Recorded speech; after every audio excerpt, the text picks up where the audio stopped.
Still Toking.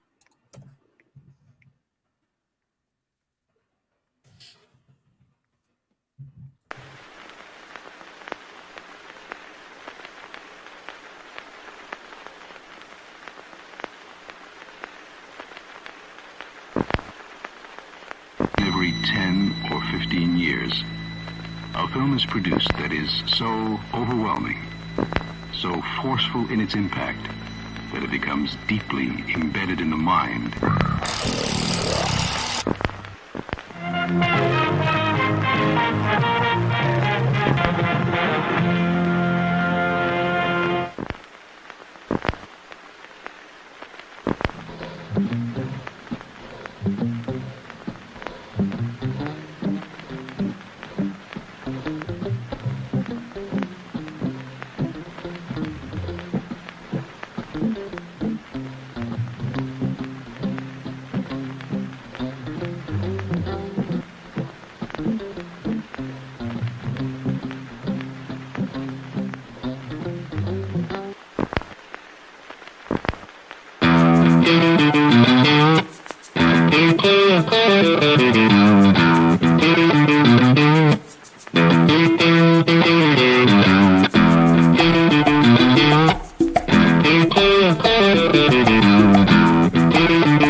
Persons under 18 will not be admitted.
Appreciate your choosing our theater.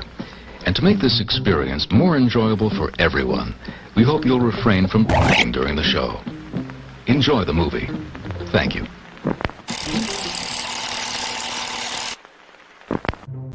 Everyone thinks because you're a zombie, you don't know good coffee. Well, they're wrong. We have very active lifestyles. It's not all wandering the countryside aimlessly or scaring passing motorists. And we all love a good cup of joe. And there's only one brew that gets my seal of approval. Deadly Grounds coffee is my guilty pleasure. Bold, robust, delicious.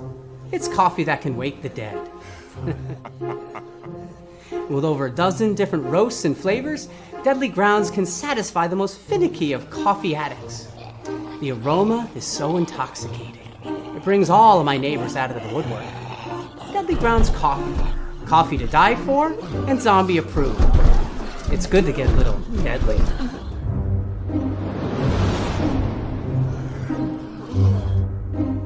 Use the front door! Oh, they're so disgusting. Hit the wrong button. Holy crap! Whoever did that intro was awesome. Just like I love that. he got his shit together. But anyway, happy Wednesday. Yo, why do we got talking here, Benjamin? Benjamin, what's going on? What? What are you doing? Okay. I'm doing talk to text because I'm sending Leo. Okay.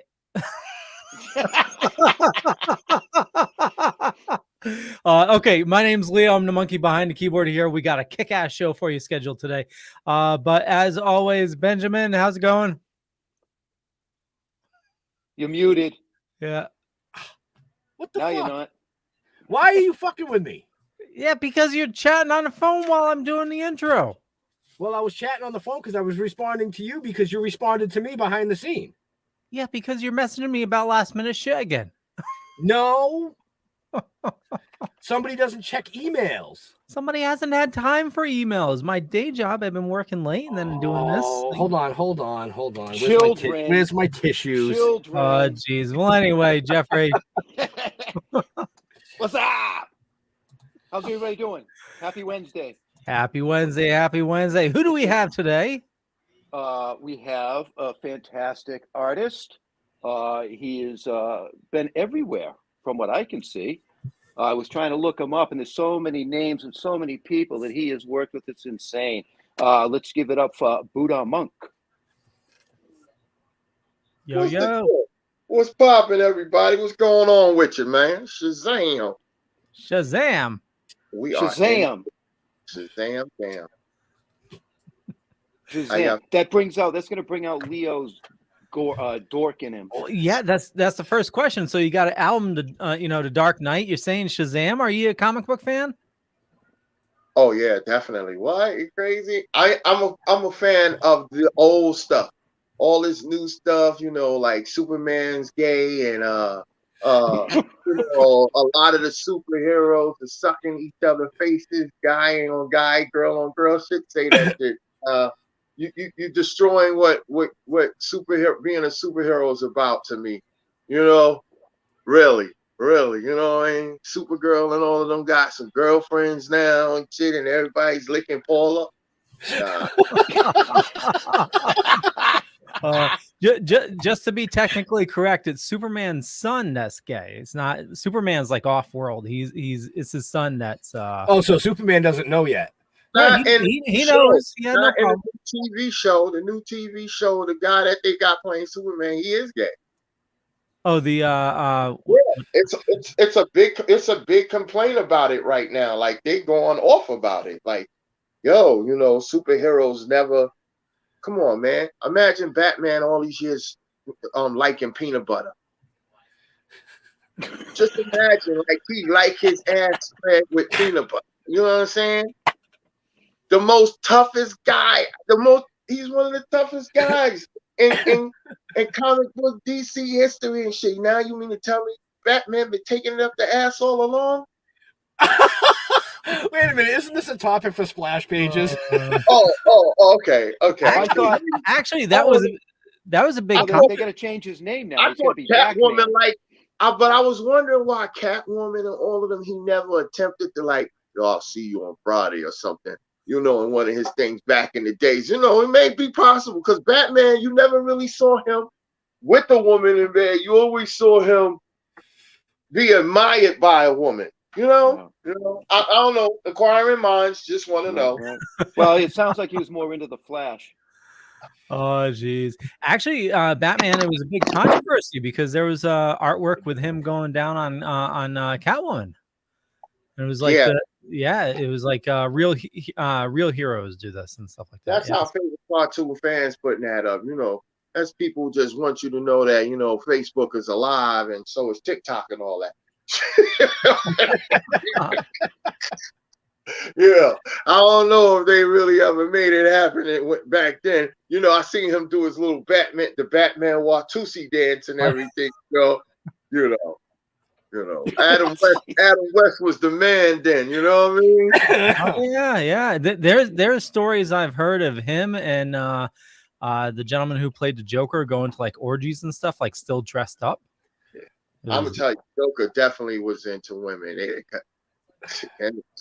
He killed too many guys. He killed too many guys. Now he never killed a girl. He always killed guys. Like so there goes Batman in the poker.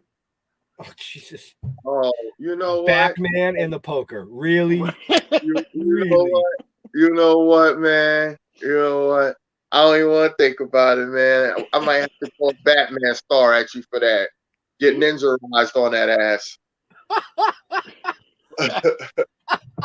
Well, everybody that's watching, I mean, we got a shitload of people watching across the platforms. Yeah, we just went down into the gutter in about 10 seconds. Right? Welcome to our train wreck.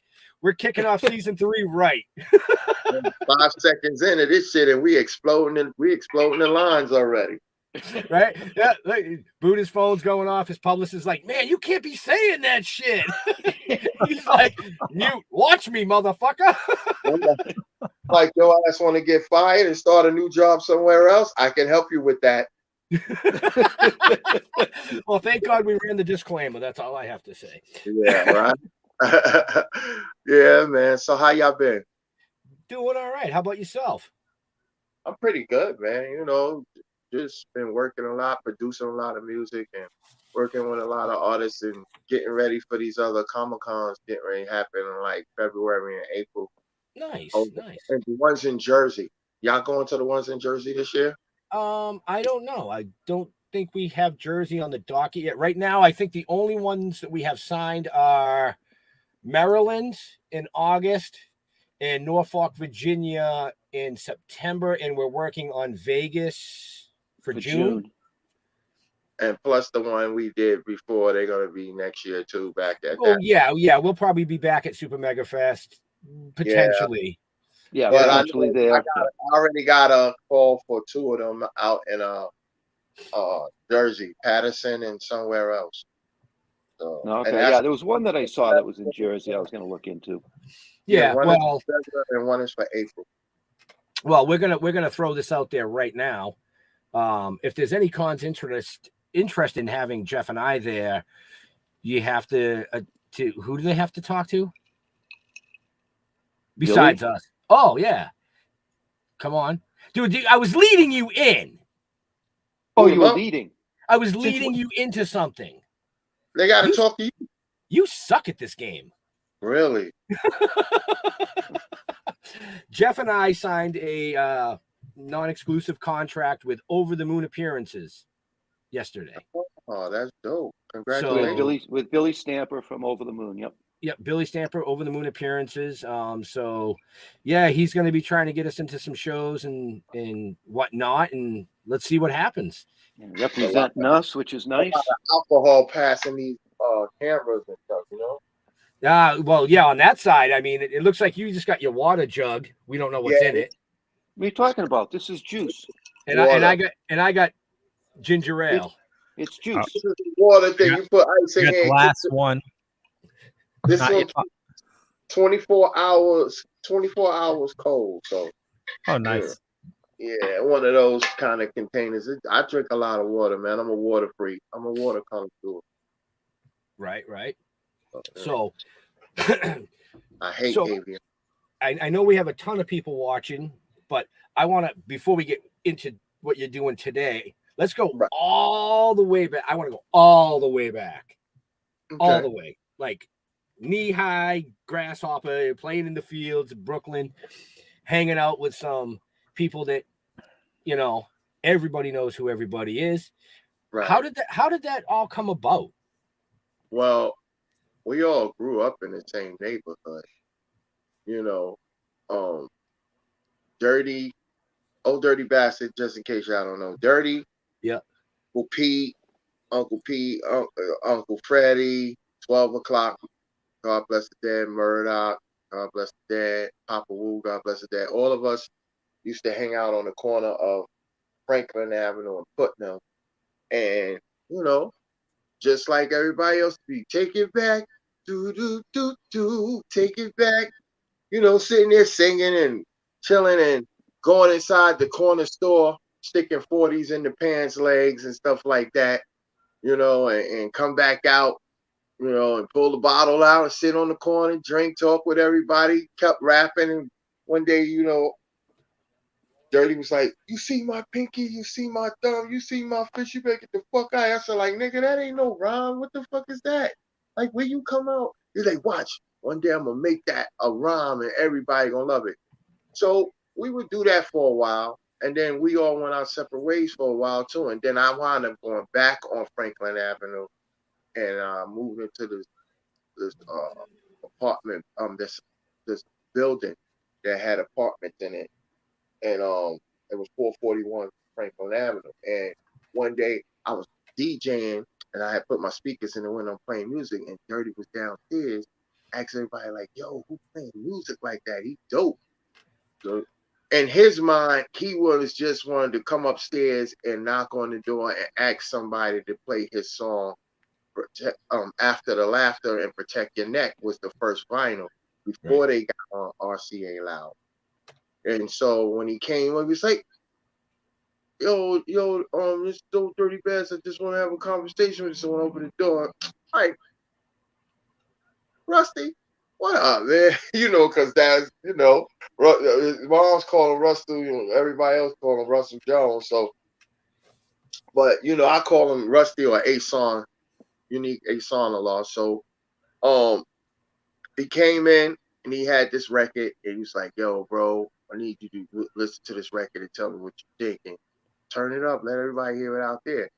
I started playing After the Laughter. I liked After the Laughter, but it wasn't my joint. You know what I'm saying? When I flipped it on the other side, originally they wanted After the Laughter to be the single. But when I heard Protect Your Neck, I told Dirty, this is going to be y'all winner. This is the one that's going to take y'all everywhere. So I started taking it. He gave me like a whole box of the records. I started taking them to different DJs, local and unlocal, and sending it to some of my friends in different towns like Philly, you know, mad different places. Right. I had a couple of friends in LA I sent it to. I sent a couple of records to Flex in them, you know, and yeah, all of a sudden, all my friends started calling me back like, yo, where did you get this record from? Where they at? What, they coming out with a whole album? Like, yeah, they working on their album right now. So after I started playing it, Dirty came back to the crib and he was like, yo, come take a ride with me. I'm like, take a ride with you? I'm like, yeah. When we got to Manhattan, we were in a studio and him and Rizzo was standing next to each other. I didn't even know that was Rizzo yet. But I remember it being his cousin. So I was like, I remember him for a long time ago. So they playing a couple of joints and I'm like, oh, these shits is smacking. So next thing you know, they played one song and Dirty was like, nah, what you think about this song, Budda? And I was like, that shit is all right, but the one before it is the one that sound like the single. And it was Cream. And he still said it was missing something. And I was like, yeah, it's still missing something. So Riz was like, who the fuck is this? Dirty was like, oh, that's my partner. He gonna be with me from now on doing everything. And that's how I came about being with Dirty and being a part of the Wu-Tang legacy. You understand? And so next thing you know, I'm in the booth now and I'm doing, ooh, yeah. So like that was the first part of the riffs that they would have for Cream. Right. So I'm on I'm on the first joint for the whole entire album, playing it everywhere. And then they did the remix where they had 60 Second come in and do some riffs, and then they turned that right there into the original video cut. And everybody thought that 60 Second Assassin was the one who sung the first riffs. But I'm like, no, that's me. And the other riffs are 60 Second Assassin. A lot of people don't know that. Right. So, but you know, we all from the same family. We cut from the same cloth. It's not like you sit there and you beef about it or you know, whatever. I mean, to this day, I don't get residuals from it. I should be a rich nigga by now. You know what I'm saying? Yeah. I mean, in my own way, I'm rich. Trust me, but not because of that situation. Right, right. I do what I got to do to provide for me and mine. You see me out there. You see what I do. You see, I had all merchant. I had all that stuff. Not only that, not only do I support our movement and I still move in it, I'm a creative bastard myself. You understand what I'm saying? My art form is totally different from a lot of other people because I can place myself anywhere. Most of them, I don't know if everybody could do the same thing. Right. And I'm not talking about just Wu-Tang members. I'm talking about affiliates or whatever they do to fit themselves, what they do, that's their moment. But what Dirty always told me, he want me to be different than a lot of the other ones and everybody else. Look, you're going to make some beats. I want you to be better than the people that's making beats for us right now. So, like, every time I give you something, I want you to study it different than others. I want you to, right. At this time, I wasn't even named Buddha Monk. I was being called Master E because that was my DJ name. Right. Because I used to DJ all over the world. So I was gonna bring that question in next because you actually were a DJ, right? For a long time doing DJing, like you said, all over the world, and you really never thought about getting into this side of production or hip hop or rhyming until, like, I believe I read somewhere it was your brother that pulled you over. Yeah, my brother and him, my cousin Mal, G, Wise, and all of them, they had a rap group, and they had put Mal. My other cousin Mal, what really got me excited about doing music was Mal and my cousin, his cousin, they had did a song called The Emulator, and they had did it with from the Juice Crew. Marley Marl, they did the song with Marley Marl from the Juice Crew. Okay. And when I first heard that and I got introduced to him, I was like, yeah, this is where I want to be. This is what I want to do. But their time was doing their thing. I didn't get on with them because I was still going to school. Right. I actually, before I got on with Dirty and all of them, I was about to get on with Public Enemy. But I got locked up on a drug charge that I didn't have nothing to do with it. But just because I would go over to the drug dealer's house and DJ for them while I would go there sometime and DJ. Right. And making your money. Right. I'm DJing, and the guy would pay me money just to come through and, like, sometimes pay for parties and stuff like that.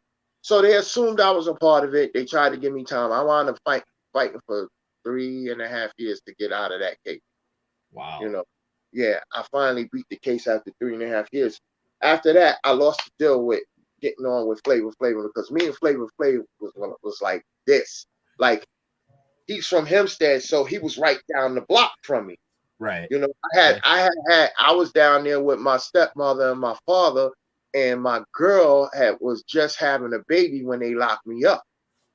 So I moved back to Brooklyn, boom, boom, after I get out and everything, trying to plant my feet and everything, and ran into Dirty. But before when Dirty bought me the record, after he bought me the record, he had to go somewhere for a while to do a little tour with them for the beginning of what they was getting ready to start as part of the Wu-Tang stuff. So I was still doing parties, but his cousin and them, I didn't know that his cousin and them asked me to do a party for them. I really was going to turn it down because I was focusing on doing something else at the time, but it was like the whole entire block wanted me to play for this party. So I played for the party, and he happened to come, and he was outside, and he could hear the DJ. So Dirty come upstairs, and he see me DJing.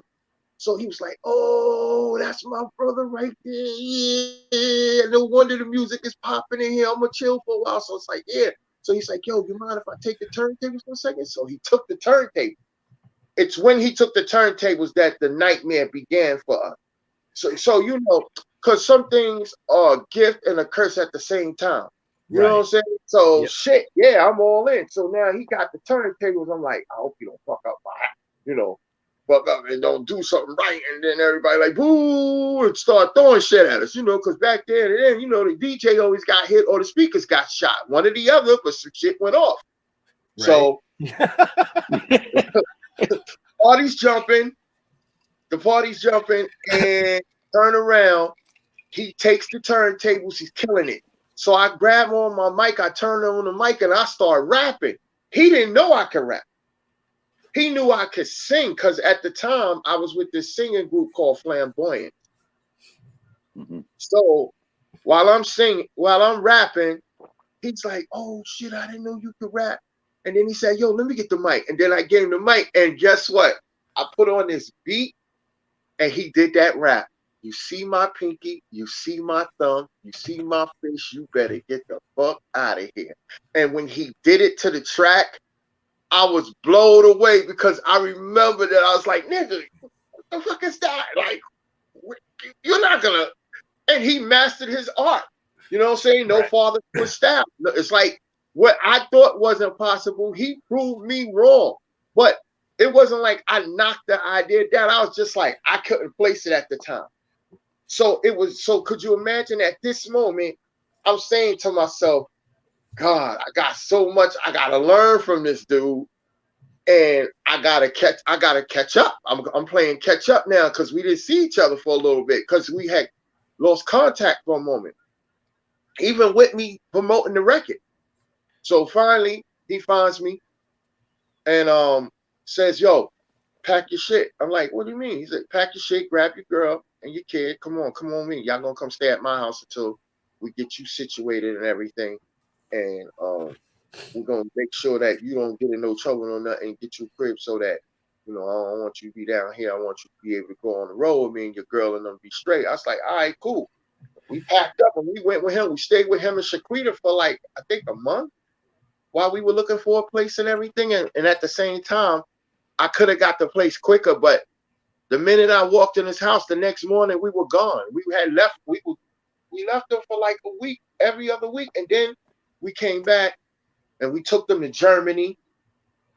We went to Germany for like 3 weeks and we performed and came back, and then finally we found the crib, And from there, it was just the dynamic duo. You know what I'm saying? For real, it's like people would borrow money, take shit from her and everything. And I was just like, nah, I'm good. I'm all right. Like, I'm okay. I'm not in it just for your money and shit. You know what I'm saying? I'm in it because I love you, and I'm really amazed. Like, y'all with one of the greatest entertainers of all time. So, I'm looking at this like, this is my world. This is the moment where things get to change, not only for him, but for me, because my ideas was just enough ideas to help him along too as well, and support him and be his back. He didn't need security. He didn't need, he had management, but you know what I'm saying? I managed a lot before he started getting major management. Everything he would tell me what to do, and I would be on the phone with all these big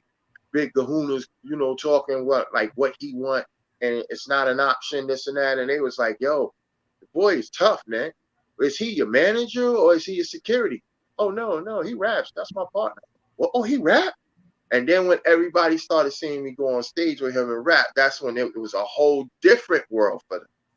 Gotcha. You understand what I'm saying? Yeah. Now we know who Buddha Monk really is. At first everybody thought I was just some bullshit security guard. Unfortunately, you could think that I was bullshit if you want, but when it's time to whoop your ass, you would have learned a whole different story, It's just right. like Yeah, I would definitely say because we've met you in person, I would not fuck around with you in a dark alley. Let's put it that way. Yeah, I keep a little army with me at all times. You know what I'm saying? You saw them off on the side. They was happy to meet y'all and everything, but you noticed that they were staying spaciously away, just awaiting the moment for somebody to get stupid. Oh yeah, yeah. That's why I stayed away most of the time. That would have been me doing something stupid. Yeah, and not only that, I think my lady would have cracked a few heads herself too. She's been in the military, thank you for her service. You know what I'm saying? Thank her for her service. Yeah, thanks, man. And she don't play no games. That's the boss. She's the real boss. You know what I'm saying? She'll put it on a dude. You know what I mean? Oh yeah, I gotta say, excuse me to y'all. I didn't get the chance to promote it like I wanted to because I had a lot of deaths going on, bro. Like, sorry to hear that. I've had so many. I've had, like, to be honest with you, 22 and 21 ended with 19 of them. Oh. And I'm talking about family, and like people I grew up with, in like some of the Brooklyn Zu members got assassinated. Like right after I think right after the Comic-Con or before the Comic-Con, was it before or after? Either I think it was before the Comic-Con, 12 o'clock, and Murdoch was assassinated in Vancouver. They had got shot up like 50 times. But like 3 o'clock in the morning, somebody killed them. Like it was before the con because I remember you mentioning that to us. Yeah. I tried hard to like put the face on at work while I was there, but my heart, every time I like went upstairs and the day was over, like you would expect me to go to sleep, and I haven't. Like, cause I really realized like I've lost so many people in that 1 year, you know. And I was just like praying to God, like, yo, let me just start this year with not that many, or if not none. You know what I mean? Yeah. So it's just been hard. I mean, I'm talking about all the way up until the end of December. It's been happening. You know what I'm saying? So like a couple of days before Christmas type situation. Ooh. So yeah, so that's why I didn't get the chance to really do a lot of promoting and everything like I should have, because I was just going through it, bro. I just wanted to hurry up and get out of 21 and start off fresh with 22. And what better way to do it than to have this interview? Absolutely. Two of the most wild party drinking guys, they'll stick their hands all in your ass if you let them. Oh shit! On that note, let me wait. Let me rephrase that in women's ass, not men. Oh geez. Okay, speaking of promoting, I got a bunch of ads I need to play tonight. Yeah. Okay, I want to thank everybody for watching this fine evening. Plenty of show left, so don't go anywhere.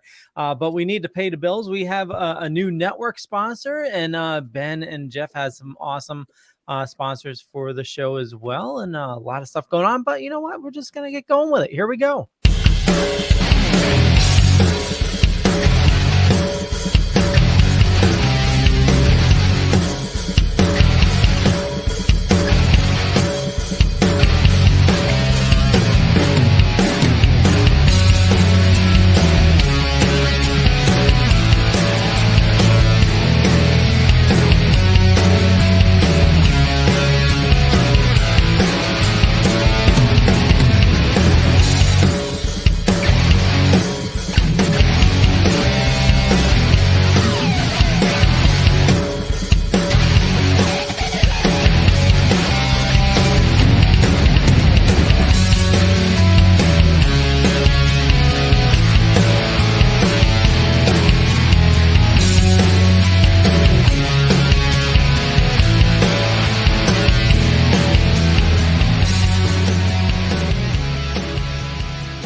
Yeah, you saw that right. CBD for dogs. Right. Here we go. Greetings, Spice fans. Silk City Hot Sauce is now sponsoring the Dorkening Podcast Network. Our craft sauces are made in Vermont in small, high-quality batches using locally sourced, farm-grown ingredients. Silk City Hot Sauce comes in a variety of heat strengths and killer flavors like Jezebel, Erotic Fever, Mango Madness, and Good Morning Jonestown. And don't forget our newest creation, Hot Syrup.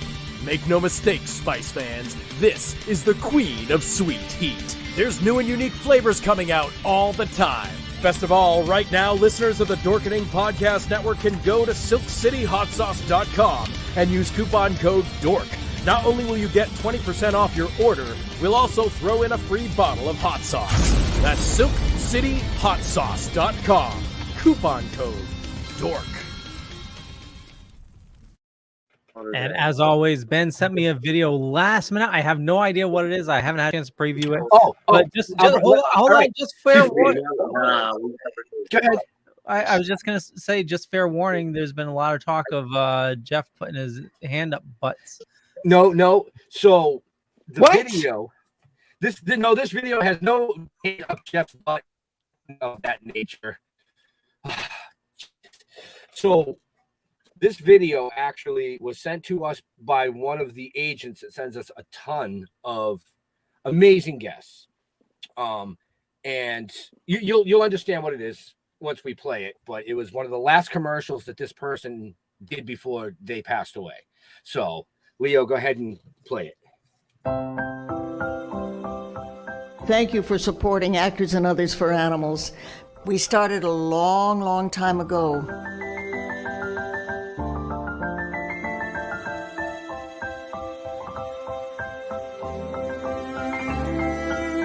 So when you find an organization like Actors and Others for Animals, it sort of unites all of those of us who want to pay back something for all the joy we get out of animals.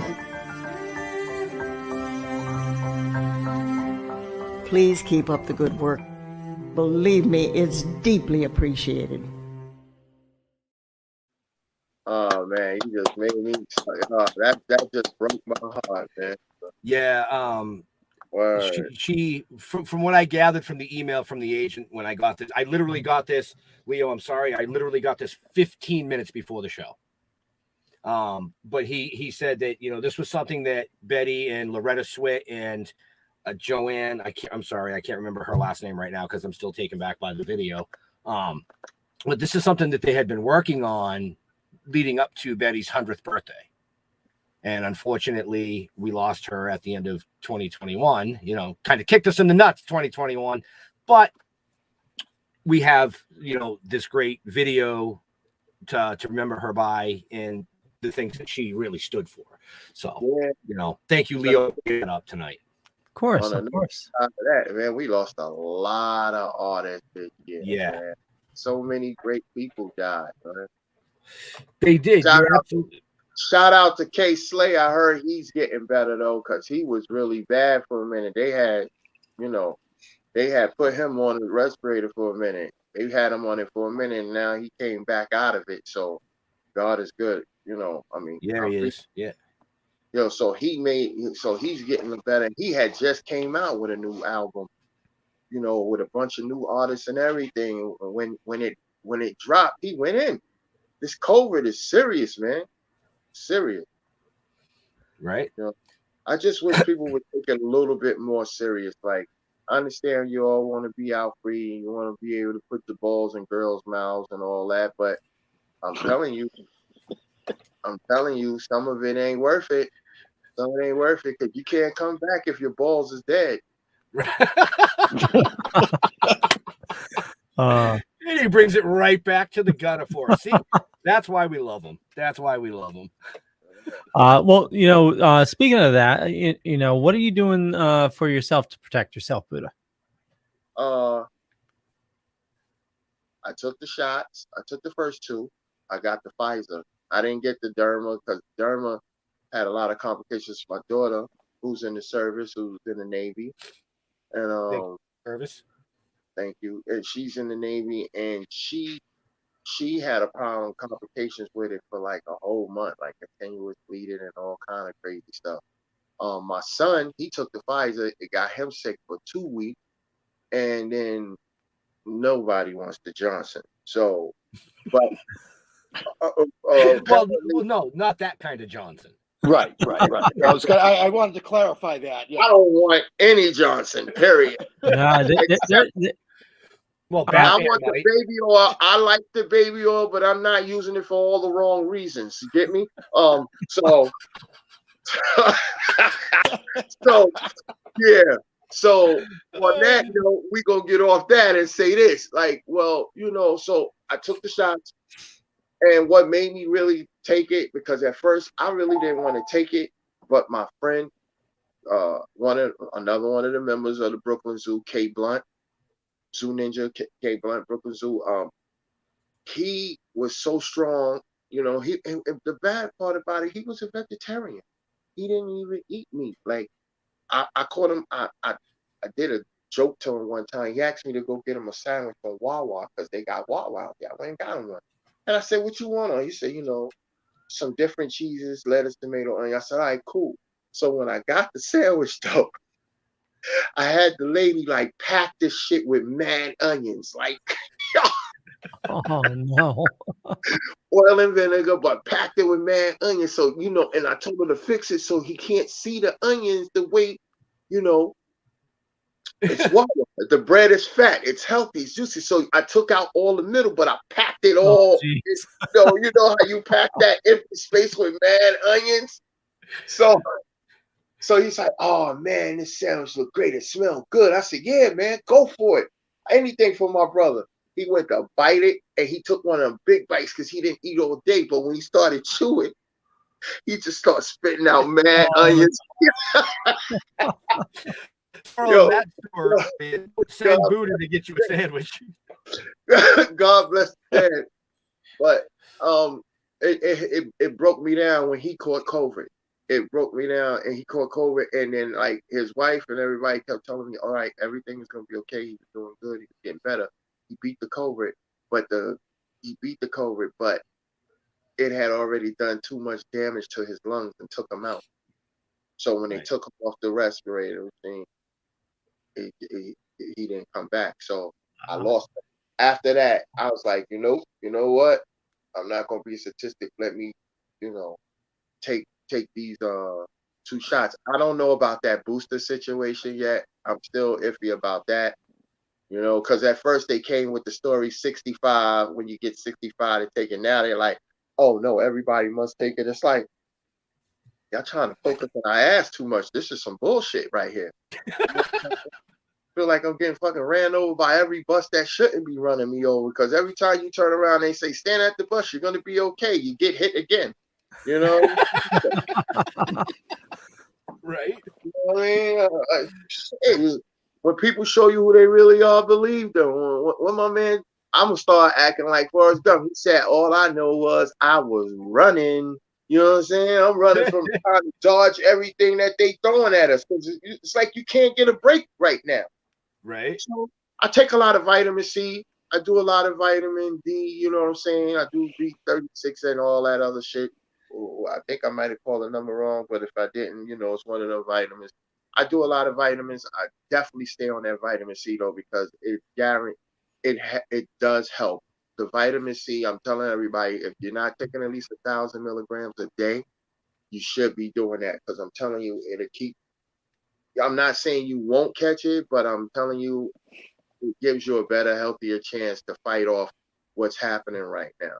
Because when you're in that situation, they're actually pumping you with vitamin C at the same time while you have the COVID. So it's better to take it before and have it all in your blood system. Maybe you could fight off a lot of stuff. But I eat the right food. I'm not a greasy type person. You didn't see me eating a lot of crazy food, stuff like that. I was basically chilling at the Comic-Con. Like, I was more happy to just be out for that moment. There was no fears, but there also was like, yeah, don't get too close. I ain't fucking with you like that. I don't know. I think my favorite part was when you kept mixing the beats and then turning it up a little bit more, just to watch Annie. Her mother. Her mom. Yeah, her mother. Yeah. Oh, y'all kept seeing that shit. Y'all caught. Yo, because let me tell you why that happened. And all Fear and Love and War, her mother tried to come over and was like, "Hey, so could you turn it down, because I'm like to myself, I just got here and they already trying to get us to turn down the music. I'm like, oh no, this shit ain't gonna work. You know, in my mind, this shit ain't gonna work. But in my other mind, it was like, you know what? They're a little bit older, respect their elders, try to work with everybody, because at the same time, you want to be invited back, you want to do stuff. So, but I was trying to let her know too. I went back to her later on and say, listen, people are walking by, but they're not interested because we don't have nothing exciting going on over in this corner for the moment. So let's just get a little music enough to make people want to stand and dance for a little bit and be like, you know what, you rock. Let me get two of those. Let me get this. And it worked. Did you see the line start? They started building up for Flash, for everybody. Like that whole area over there where we was at. Shit, it was popping. Oh, yeah. Now, what you got to do now in the future, right, is just make sure you have a box of earplugs. So if anybody ever comes over to you and says, can you turn the music down, just say, here, try these. But believe it or not, it was just her, and everybody else was asking me to turn it up. Even The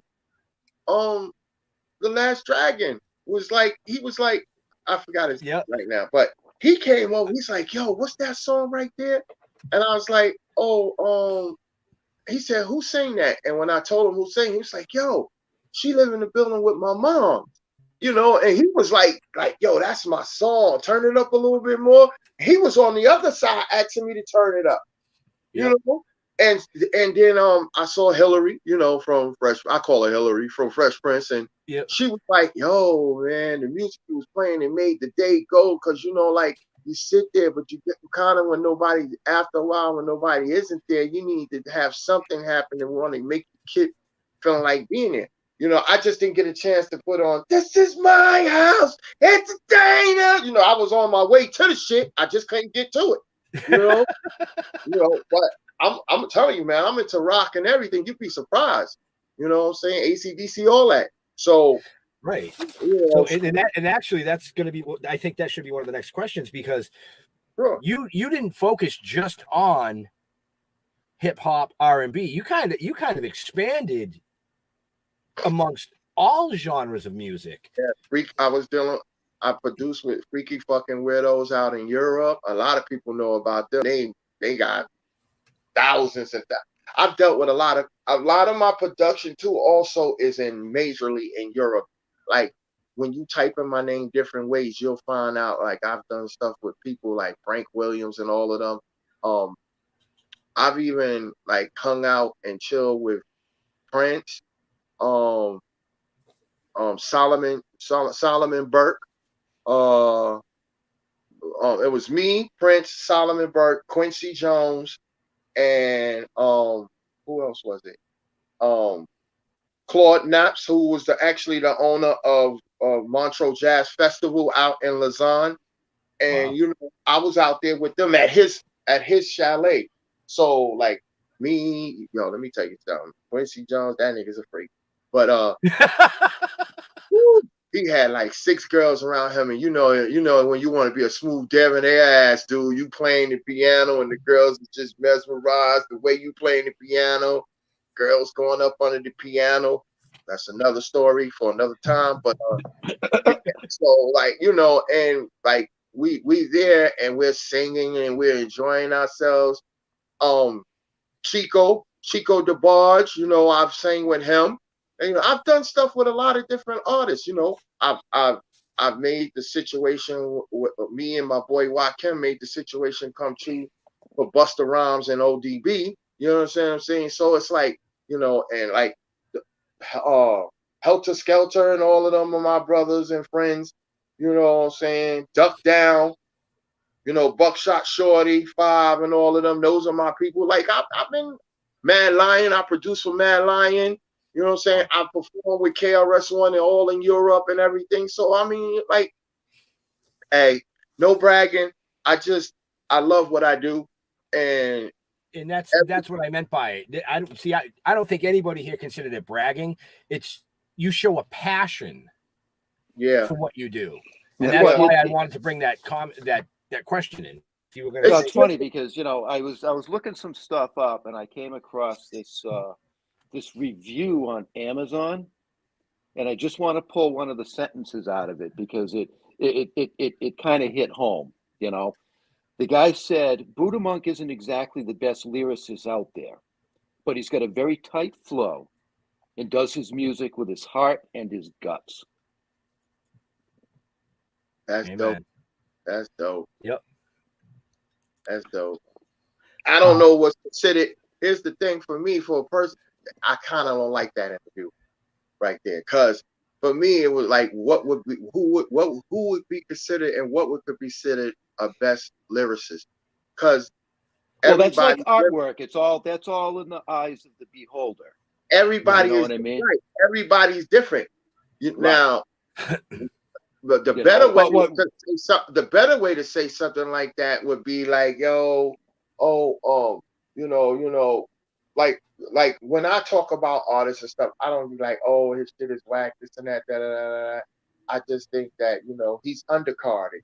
Like people wouldn't take enough time to really vibe off of what he did. And like, I'm like, have you really listened to this dude? Like, this dude shit is crazy. But that's just them coming from like 3 or 4 songs or 5 songs that they heard, not really following the person and following his whole life and seeing who else has he done stuff with.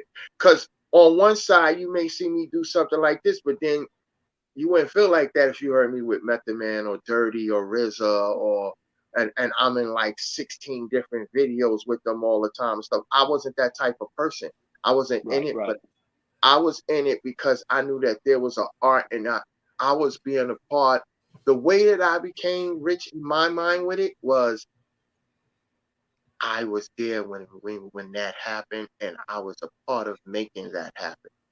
Yep. I don't need to tell everybody, but eventually when the interviews and everything start coming, I'll be able to tell everybody, and then everybody be like, holy shit, we put all of our minds into these people doing such and such, but this guy really had a bigger part to play in it than what was told. Because a lot of times you see in a lot of interviews, and I'm going to say this with love, I've seen a lot of motherfuckers in my whole crew, bro. Like, I've done a lot, and my name never get mentioned once. And I sat back and had my friends call me after they saw the shit on TV, like, yo, bro, what the fuck was that? Like, yo, what's going on, man? Like, yo, I'm like, yo, bro, it's about them 5 or them 9 or them 7. It's not about me right now. Eventually my turn will come, or if not, my son will pick it up and tell him what he knows. So, it's like it's a card that's being dealt that don't always get shuffled. Like sometimes somebody got the luck, they always get 3 aces, or they might get 2 of the aces. Somebody might always get the 4 kings and don't get no jacks. You know what I'm saying? It is what it is. It's the way that the cards are dealt, and that's how I look at it. So to be honest with you, I could say to myself right now that if I were to do it all over again, I don't know how much I would change, but it wouldn't be much. Right. You got to know your position in this music game. 1, 2, you got to know the obedience of you understanding that you're not always going to be the person that everybody fucking looks at every moment and every day at a time, every given moment and second of the day. But here's the thing. I kind of like that idea because for the simple fact, look what that shit did to my brother. It took him through a lot of tribes and tribulations, and it takes a lot of other artists, R. Kelly and all of them, he did piss on the girl, but still in all, he had people that acted like they were with him, but in all reality, because he got rid of them or didn't want to fuck with them, they snitched on them, and now, you understand what I'm saying? It's crazy. Oh, yeah. Yep. So think about it. So this is something you got to think about. So like at the same time, the fame is a good thing, but the fame is, that's why I said to you earlier, it's a gift and a curse at the same time. So you can only hope that when your moment comes, you're ready for the moment. Yeah, I piss on that idea. Yes. All the time. All the time. He said, I'm pissing right on that, dude. You know what I'm saying? You know what I hope for? That whatever gets put into the computer system that they never lose the information, because after a while computers can lose information. I don't know how come all of our computers always lose information, but they always still got our information. They have never lost our information since the time we've been born. How the fuck is that? How come their computer works better than ours? Think about it. We always losing information every day, time after time, with music, with everything, and we can't get it back. But somehow they can always get their shit back. They're one up on us. So, on that sense, I piss on that idea. With authority. With authority. Holy fuck. This is Buddha Monk, and I approve this message. Yeah.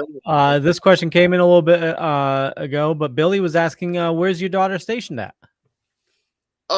Right now she's stationed. Her mother's in Maryland. Is she in Virginia? No, she's by the water, so it's got to be Virginia. I think she's in Virginia or Yeah, she's in Virginia. She's in Richmond. She's getting ready to get on. She's on the boat, and they're getting ready to leave. She's gonna be gone for like a year or two. Oh wow! So she's already, and he's gonna be letting off them big cannons. That's right. The reason that Billy asked, and he is an owner, along with a friend of his, of Maryland Pop and Horror Con and Tidewater Horror Convention. Tidewater Horror is in Norfolk, Virginia. And Jeff and I actually had the pleasure of going down last year. We stayed literally in between military bases right on the first day we were there. Because somebody that my daughter knew was stationed in the military there and allowed us to come crash at his house when we got into town. Right. But Billy and Brian actually had a lot of the military personnel came over and helped out at the con. So they were like the handlers, and they were doing different jobs and stuff. It was pretty cool to have them around. Right. So I think that's why he was asking. Right. And we got a hello from Canada. Hey, Danielle. Hello, Nice. Danielle. Hello, you sexy thing, you. That would be an understatement if she's ugly as hell, but I still love her. What's up, Danielle?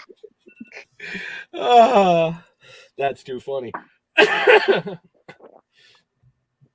said hello. That's it. Just hello. There was no question. That was hello it. from Canada. No. Hello from Canada, and then she said hello again, and she was waving to you. Hello from Canada. You like hot sauce on your chicken? Is that a Canadian thing? No, that's a sexual thing. Yeah, nah. I'll tell you a story about that. So Young Dirty comes here one day, and my lady's daughter was here, and she was like in the living room chilling, or no, in the kitchen or something. And he went back there. So I'm like, why he going back there? So he said, I didn't know about it, but eventually he said to her, you like hot sauce on your chicken? And so she had asked her mom, like, somebody, Young Dirty asked me, did I like hot sauce on my chicken? I'm like, oh my God, no, he didn't ask her that. And I'm like, dog, you gonna ask my daughter-in-law, do she like hot sauce on her chicken? Really? Really? Really, bro? You know what I'm saying? It's a sexual movement. You know what I'm saying? It's a sexual moment. Like, yo, you like, it's a way of saying, Erotic fever would be best for that. Erotic fever would be best for that. Yeah, that too. Yeah, it's like saying, do you like jism on your shism? Something like that, right? Jism on your shism? Yeah, sure. You know what I'm saying? Go ahead, load off. You know what I'm saying? Dock and Bay 3 right there. Go ahead, let it all off.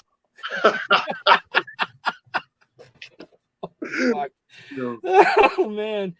But hello, Canada. Yo, shout out to Canada. Yo. They still, I'm gonna tell you, they love us to death. They support us 100%. And I hope you sexy, girl. And it just goes quiet. Yeah. Yeah. I did it So- quick. That was quick in and out. It was in and out. Whew. That was the quickest nut I ever bust. So, Budda, I read something that you don't like any sort of like digital marketing. No. You like it No. old school. I like it old school. I miss the days where you could spray paint the ground with your logo, or you could put the stickers on the poles and stuff like that. Yeah. And all the moms and pop stores, they would put your flyers in the window and all of that stuff and stickers in the window. Like, oh, yo, your picture, you go in the barber shop, your picture's on the wall. You go in these shops now, everybody keeping them all neat, got this little digital thing going by, say, oh, haircut's $15. That's it. I understand that you promoting your shit, but that essence of what hip hop and community means together is being separated slowly but surely, because you remember you would go, yeah, how's Johnny doing? Johnny's good, what I'm saying? Yeah, he's in the service. See his picture up there, right? Yeah, him and his fucking 5 guys good together, they doing their thing. But you don't see that no more. You don't have a conversation about that. Everybody gets inside the barbershop, got a mask on, talking about COVID and how bad they want to get the hell out of the house with their girlfriend. Music's forgotten about. They don't care about it. I mean, like, there's different elements that made this music thing work, because record sales are tremendous in the digital world, but they were also awesome. Like, when you went to a show, you would sell like 7,000 pieces, 10,000 pieces right out of your car, 20,000. But because of the way that they set up this system now, they don't even know that you're coming. Hopefully somebody happened to walk down the block that day where there's other events going on and see that you're there. Same thing kind of like at the Comic-Con too, Right. If you're last minute added on person and you get there, people are like, oh wow, we got a bonus package in this still today.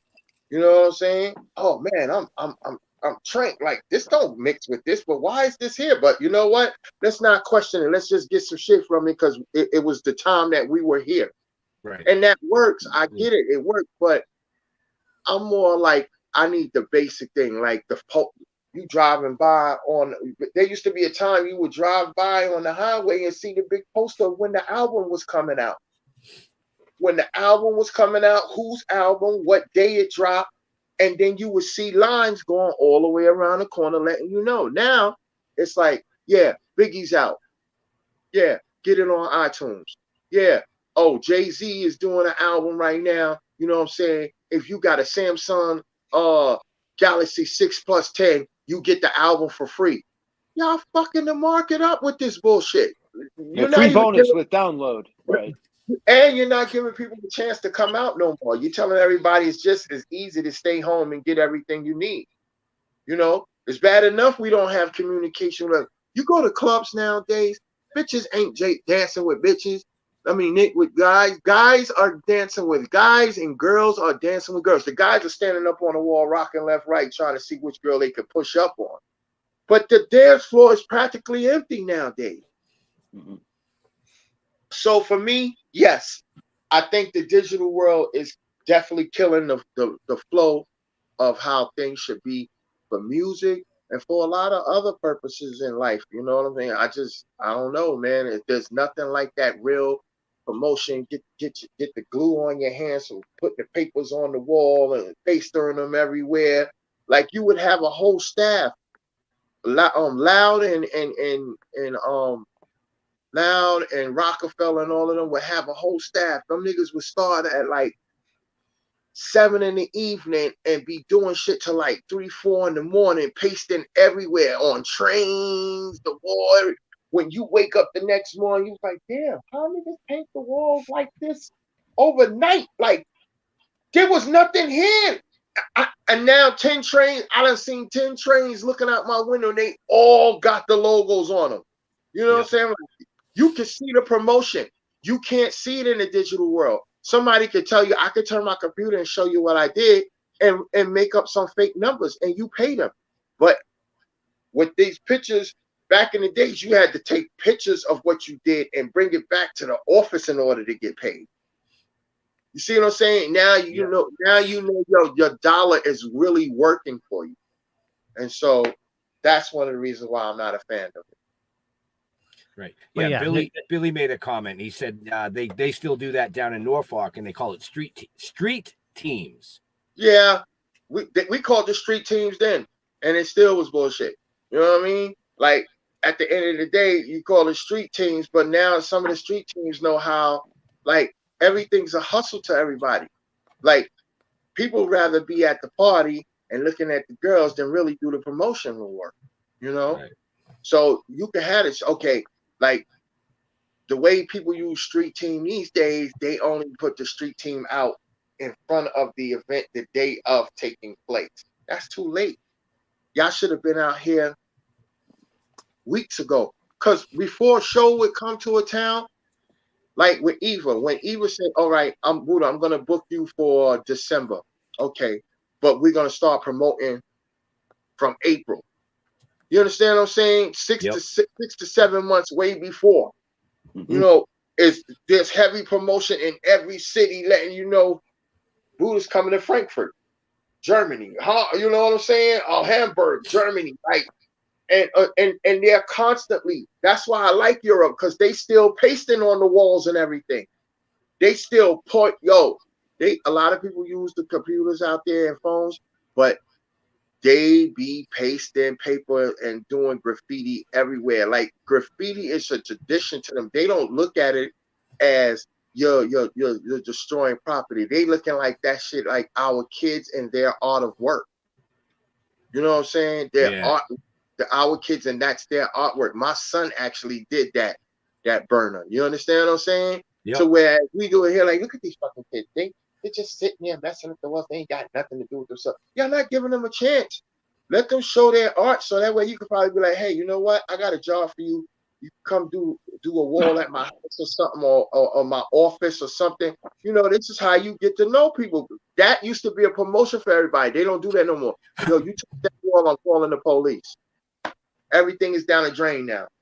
You know, you don't really get to. It's again, you know, the digital world takes a lot of that away, and I think you could get much more out of your buck if you do it the other way. I mean, even for people that's doing stuff today, like, because, you know, Drake and them get millions and millions of hits, but how about they really probably missing billions and billions of hits because the promotional way that we used to use, where they were getting millions of hits, is not being used no more. They used a whole new cycle. These little young kids is like, no, we can do this and still reach the masses, but it don't work because not everybody can keep their phone on all the time, or their computer, or their internet. So a lot of shit is being missed at a certain time. But if you got the paperwork fluttering and floating constantly in the street, you can't go wrong.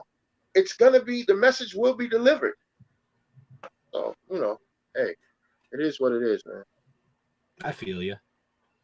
Yeah, it's certainly a lot of noise. You know, it's but I'm a proponent for digital marketing though, because that's my day job. So by all means, God bless you.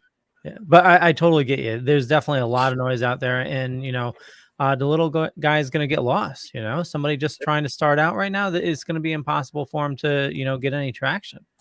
You know, it's right now. If you're not, I agree with you, Budda. I mean, you know, I do a lot of woodworking and you know, hand carving and inlay work and stuff like that, and I absolutely refuse to use CNC machines or laser cutters or anything like that, because in my opinion, that just takes the art out of the work. Yeah, you're cheating. You're cheating. You're you know cheating. what I mean? Look, smiling. You're cheating your skill. You're cheating your skill, and you're cheating your real way of knowing what your art form really is to yourself. Like, but those who are in the digital world and have created a monster name for themselves, by all means, I salute to you. You know, I even salute to you, because I'm looking at all of this you're doing right here, and I'm like, this is amazing. Y'all on some shit. You know what I'm saying? Like, let me tell you, I done been on a lot of different podcasts. It don't look this clear. Some other shit going on, but when you look at this, and like, man, they raping this shit right now. Like, you know, it makes you feel like you're proud to be a part of the moment that this took place. Because, you know, again, all of this shit is charted down later on in life as something that you did and another achievement for you in that world and at that particular time, where people could go back later and look at it. So I'm not downing it.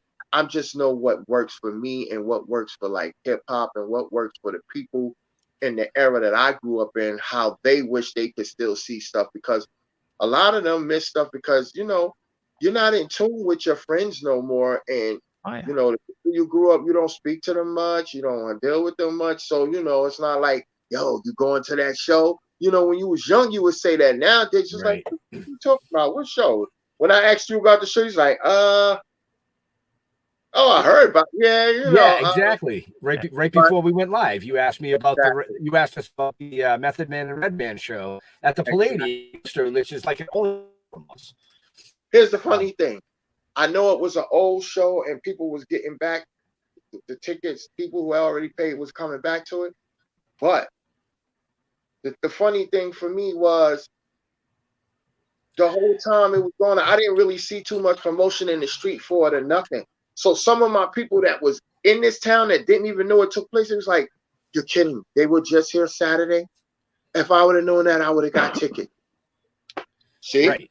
No, absolutely. I'm talking about hundreds. I know a lot of people. So I'm talking about hundreds of people who had no clue that show was even coming.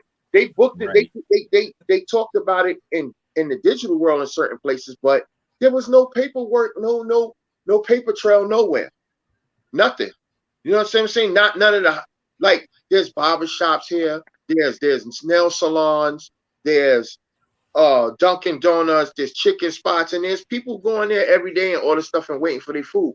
Ask them, can you put a little bit of literature in there letting them know that the show is coming? There's none of that. There's none of that going on.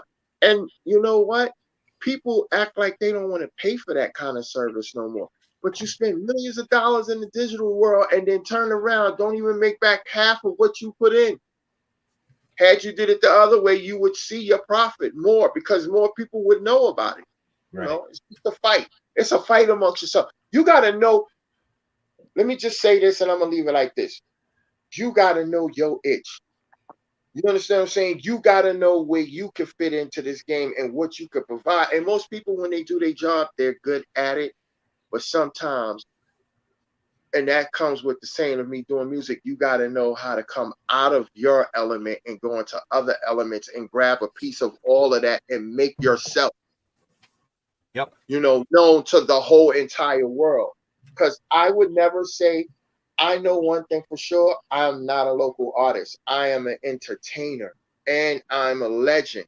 And not most people could say that. Not only that, I'm an IRAA nigga too as well. You understand what I'm saying? I'm officially noted in the world of IRAA.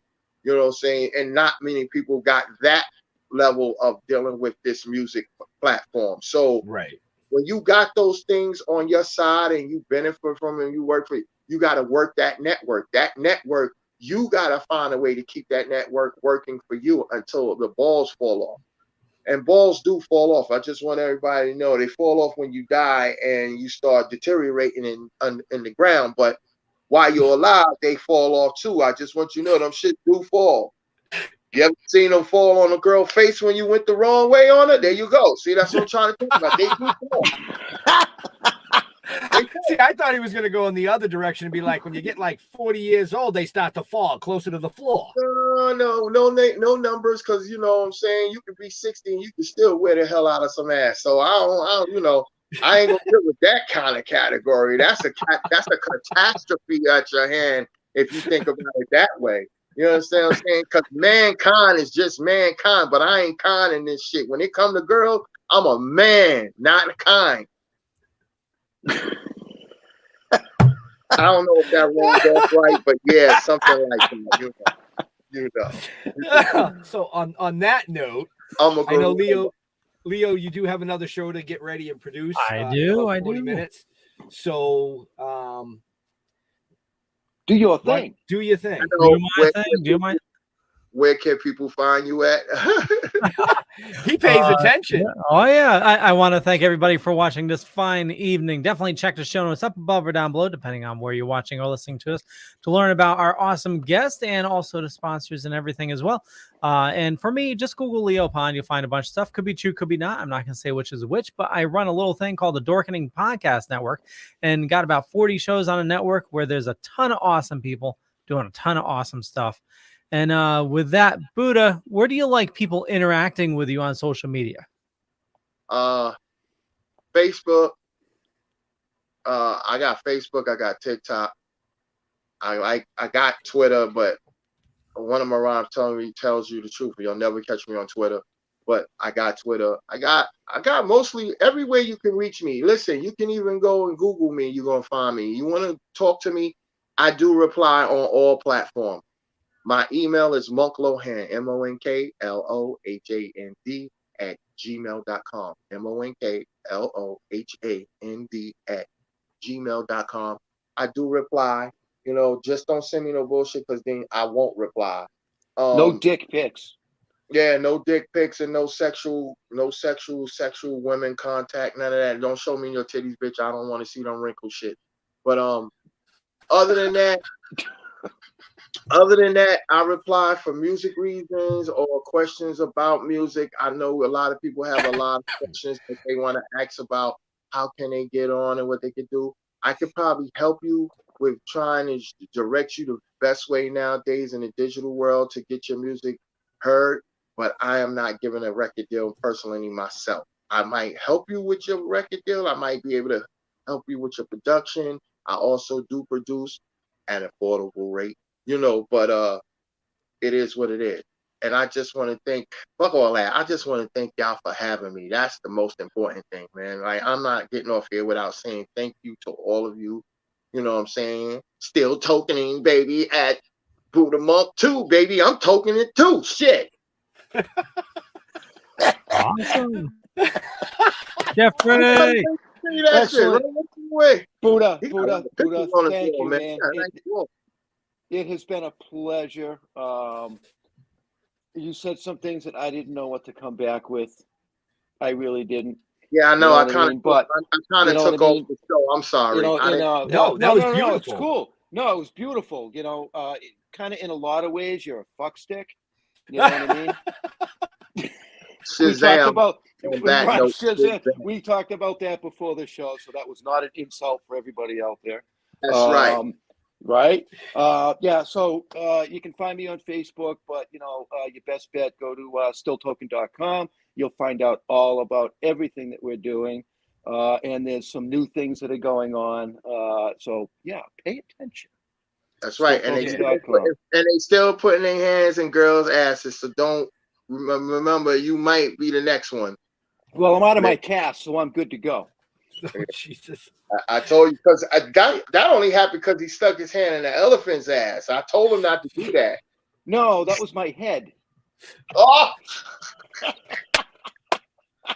We found out he was reaching for outer space. Only on this show that we mess around like this, and he's shaking his head like I'm just in the digital world. Oh, jeez. Excellent. I love you guys. Thank you for having me, man. So don't go anywhere yet. Don't go anywhere yet till Leo close stream and we're backstage. Nope. But yes, you know, viewers out there, you know, season 3 is just getting better and better.